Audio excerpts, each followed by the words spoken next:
حضرت علی فرمانے لگے میری 5 باتیں یاد کر لو،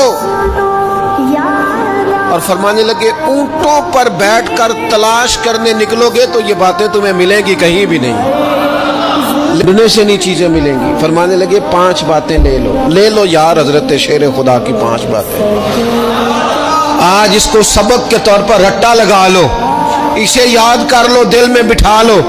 شیر خدا کی 5 باتیں، علم و حکمت کا نچوڑ، نبی پاک صلی اللہ تعالی علیہ وسلم سے لیا ہوا فیض، وہ حضور کی امت کو بانٹتے ہیں، اپنے سے محبت کرنے والوں کو عطا کرتے ہیں۔ حضرت علی باتیں بیان کرتے ہیں، فرماتے ہیں پہلی بات یہ یاد رکھنا، بندے کو امید صرف اپنے رب سے رکھنی چاہیے۔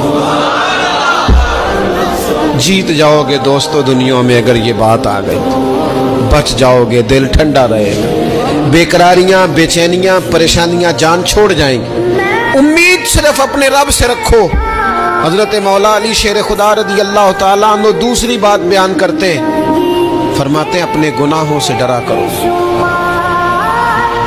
تم غریب ہونے سے ڈرتے ہو، تم تنگ دستی سے ڈرتے ہو، تم لوگوں کی دشمنی سے ڈرتے ہو، اپنے گناہوں سے ڈرو، کہ ایسا نہ ہو کہ تمہاری نافرمانیاں رب کی ناراضگی کا سبب بن جائیں۔ اپنے گناہوں سے ڈرو۔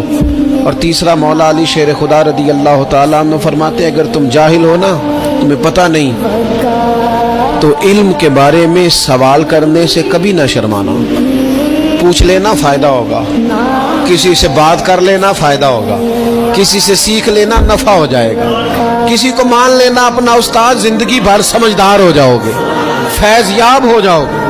اور حضرت علی شیر خدا چوتھی بات ارشاد فرماتے ہیں، یہ علماء کے لیے فرمایا اگر عالم کو کسی مسئلے کا علم نہ ہو تو غلط بات نہ بتائے، بلکہ کہہ دے واللہ اعلم، اللہ بہتر جانتا ہے۔ یہ بات یاد رکھے، جس بات کا پتہ نہ ہو، جس کی خبر نہ ہو، جس پر عبور نہ ہو، اس بات کو آگے بیان نہ کیا جائے اور کبھی بھی غلط بات نہ بتائی جائے۔ یہ حضرت علی شیر خدا ہمیں سبق دیتے ہیں۔ اور 5ویں بات حضرت علی شیر خدا ارشاد فرماتے ہیں یاد رکھنا، ایمان میں صبر کی وہی حیثیت ہے جو جسم میں سر کی حیثیت ہے۔ اپنی زندگی صبر کے ساتھ گزارنا، زندگی میں کبھی بے صبرے نہ ہونا، حوصلہ نہ چھوڑ جانا۔ صبر بزدلی نہیں ہوتا، صبر تو اچھی تدبیر کو کہتے ہیں، صبر تو رب کریم کے فیصلے کے انتظار کو کہتے ہیں، صبر تو اللہ کی مدد کے نازل ہونے کے انتظار